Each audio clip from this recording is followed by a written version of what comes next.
I want to tell you a traditional Irish story today, which features a quest to understand the world and which ends with satisfaction of the initial question, but opens up to a much larger and more mysterious question. It also happens to be my favorite story to tell during the month of May, and I hope you enjoy it. Fáilte a chairde. Welcome, my friends. I'm so glad you're here. My name is Kate, and I'm a professor of Irish language and folklore. And like you, I am a multi passionate creator. So I'm going to tell you this story, but before I begin, I just want to give you one little piece of information, and that is the story uses a phrase, Luan Lae Bhealtaine, Luan Lae Bhealtaine, and that's Monday, the first day of May, or Monday, the first day of summer. So in the traditional calendar, as you might know, May 1st is considered the beginning of summer, and this story is set at that time. It's a question about that time, I'll say. So I'll tell you the story. And just to let you know, I have a little cat on my lap, which is perfect for storytelling. And then let's talk it over. Fado, fado in éireann bhí an Cailleach an uair amháin. Once long ago in Ireland, there was a Cailleach, the hag, the oldest woman, the oldest person in Ireland. And they say that in those days when the world was young, she went all over the length and breadth of Ireland looking for a place for her goats and sheep and cows where they would be happy. And in most places where they would eat the grass, they would eat happily through the day, and at night they would come in and lie down in the house around the Cailleach. But when she got to the foot of Glen Neffen in County Mayo, the grass there was so sweet that the animals ate happily all day, and when the evening came, they their bellies were so full and round, they just sort of tipped over where they were and laid there all night. And that's how she knew she was in the right place. Well, of course, as you know, news travels, right? And news gets around. And a man in the neighborhood found out that the Cailleach was living there and he had questions for her. And so he came to her and he said, Cailleach, may I ask you a question? And of course, it's always wise to be respectful of the Cailleach. And she said, you can. He said, were you, how cold was it the day, on the day they call Luan Lae Bhealtaine, Monday, the first day of summer? I've heard that it was very cold on that day. And she says, I'm older than anyone in Ireland. I'm the oldest woman. I'm the oldest person in Ireland. And, every year on my birthday, I kill a sheep and I skin it and I fling the skins up into the loft over my bed. You can see them up there. And if you went up there and tried to count them, you could be counting for the rest of your life and you would never reach the bottom of the pile. That's how old I am. But no, I don't know how old, sorry, how cold it was on the day they call Luan Lae Bhealtaine, Monday, the first day of May, or the first day of summer. And the man said, I would love to know, though. How will I find out? And she said, I suggest that you go and find the eagle of the forge, who's older than me, and perhaps the eagle can tell you. And so the man walked all day and all night and all the next day until in the evening he came to a great ancient looking forge. Now a forge is where the blacksmith would do blacksmithery. And inside the forge, on the great anvil, was perched an enormous eagle, the largest eagle, much bigger than the man himself.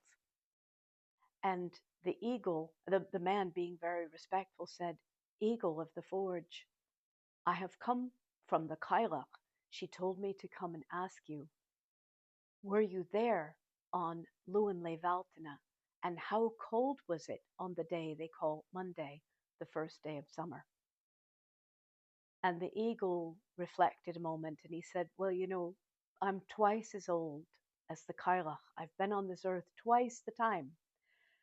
And in all my long years of living, every time I have a meal, I bring it back to this forge and I perch on the anvil. And at the end of my meal, I wipe my beak on the prow of the anvil. And he stepped aside and he showed the prow of the anvil. And he said, when this forge was made, it was a mighty, mythic anvil. And if you look now, I've whittled it down in all of that time to just a needle's width. That's how old I am. But no, I don't know how cold it was on the day they call Luan Lae Bhealtaine, Monday, the first day of summer. I suggest that you go and find the Otter of the Rock, and perhaps he can tell you. And so the man journeyed all night and all day and all the next night and all the next day until he came to a lovely stream.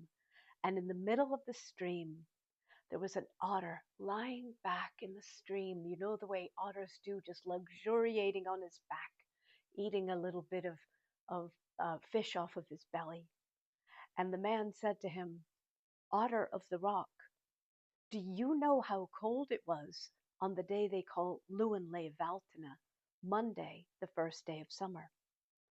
And the Otter of the Rock said, well, I'm twice as old as the Eagle of the Forge, and that makes me far older than the Cailleach. And in all the long time I've lived here, in my long life since I was a pup, I have been lying back on a great rock in the middle of this stream. Yes, Billy likes this story. And in all of the time I've been here, when I was just a pup, it was an enormous mythic boulder. And now, and he sort of shrugged his shoulders so he could show the man. As you can see, I've whittled that rock down to the size of a pebble. That's how old I am. But no, I don't know how cold it was on the day they call Luan Lae Bhealtaine, Monday, the first day of summer. I think you should go and see the half-blind salmon of Asaro.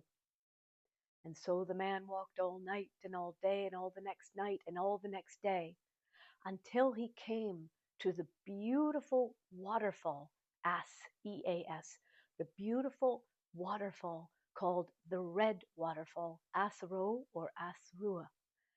And in the middle of that waterfall, in the pool at the base of it, he could see a half-blind salmon, a salmon with just one eye.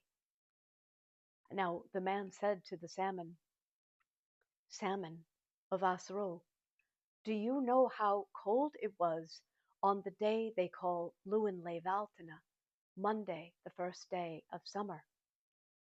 And the half-blind salmon said, well, I'm twice as old as the Otter of the Rock, and far older than the Eagle of the Forge, and much, much, much older than the Cailleach, your friend. And I do know, because I was there on that day. It was a beautiful May morning. And I just want to say, listeners, as you're listening, you might close your eye with me. Support me in this. Enjoy it. I was there, and it was a beautiful May morning. And I had just jumped up out of the pool to catch a juicy fly when from nowhere came a great sheet of ice that covered the earth and froze the pool, and it froze the waterfall, and I was held up in the spume as though by an icy hand, unable to free myself from the ice. And I was there gasping, and I was sure I would die in the ice, when away from the west came the great she-seagull. And she came to me from nowhere, it seems, and she pecked out my eye, and the blood of my heart flowed up through my eye and melted the ice that held me in its grip, and I fell back, gasping into the pool. I lived. And that's how cold it was on the day they call Luan Lae Bhealtaine, Monday, the first day of summer. Shinne mishgilsa matabrig an biu. That's my story, and if there's a lie in it, so be it. Now, what a story that is. It conforms to a tale type called the oldest animals, and I would be very surprised if some of you hadn't heard stories about those animals before, that they are, at least in the Irish way of seeing the world, considered to be the oldest. The Cailleach is the oldest person, but be even older than her are these animals. So what really I want us to sort of highlight here is the idea of a fruitful quest for knowledge. Isn't it amazing? This man, we don't learn anything really about him, except that when he learned that the Cailleach came to his neighborhood, he was inflamed with curiosity. He wanted to know. Isn't that an enlivening impulse to want to know, to want to understand? So, in that way, I think he represents us, human beings, who do, in fact, want to understand our world. We want to understand where we fit in it, everything we can. So this man represents us. Now, what he discovers, I think, is very exciting. The wonderful poet Mary Oliver, in her beautiful poem, The Wild Geese, has a line where she says that you hear the call of the geese, raucous and exciting, and here I quote, announcing your place in the family of things. Here, the quester, the man, us, realizes that we are relative newcomers, and science, of course, bears that out. But in mythic storytelling, here it is we're let to understand this in no uncertain terms. You yourself are a, a mayfly, but there's so much time behind you and world and existence and story behind you. So you start to understand where you fit. Now, the perspective and the context that brings, I think, is very comforting. Uh, there's always someone older. There's more than just you. And I think, you know that feeling when you're the only one awake, when you're a child and you're the only one awake in the house at night and you feel uneasy, somehow like, I shouldn't be the only one. Well, here, I think this story assuages that feeling forever and says, you aren't the only one. There's always someone older than you. There's always more to discover. There's always a bigger, richer, wilder story than you can even imagine.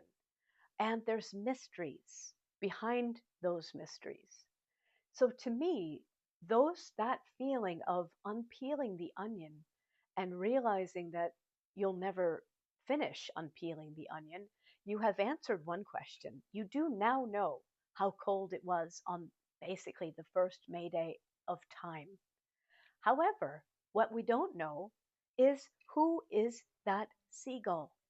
Now, the great folklore scholar Gearoid O Crualaoich, one of my most cherished teachers, says that that seagull is the female divine presence in the world, which actually predates, in a way, the masculine divine presence. But in any case, whether it's predating or not, we don't have to get hung up on that. But we do see, to me, the thing that I really want to take is that before even the stories, there's more. Before the origin, there's something even richer. There's something even wilder and wiser and older. That to me is exciting. And that says to me, and this, when thinking about this idea of the fruitful quest, we'll never be through with the fruitful quest. I've always said, because my fruitful quest really has been in Irish folklore and language. And I've always said to people, there's no bottom to this well. I will be questing the rest of my life. I've been questing for decades now, and I've only skimmed the surface.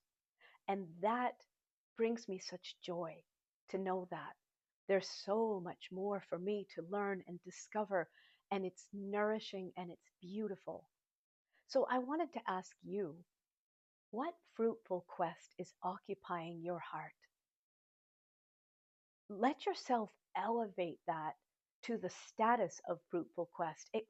I'd love to hear in the comments what that is. You might think, well, I'm just interested in plants, but perhaps it's more, right? I think words solidify things in a way that is potentially so meaningful that helps us see what we're actually doing. So if you looked at your life and said, I know there's a fruitful quest here, what is it? And there's probably more than one. Something where you're finding that there's really no end. It could be really about psychology, just understanding yourself and other people. It could be a craft that you're engaged in, an art. It could be anything. Uh, there's something enlivening about this story. We never hear again about the narrator, but somehow we understand the fact that the story exists, that this knowledge has been brought from really um, this sense of touching that now is touching with the eternal, with antiquity and forever, all of these points of time converging, that this has been brought back to us and given to us in the form of a story. So tell us in the comments about your fruitful quest, especially in this beautiful, old, ancient, always young, merry month of May. And as ever, I'm so grateful for your likes, your comments, your subscribing. Join us. We love to have you, just for you being here. I so appreciate you, my friends. And it's wonderful to be here with you to tell you the story. I hope you have a wonderful week.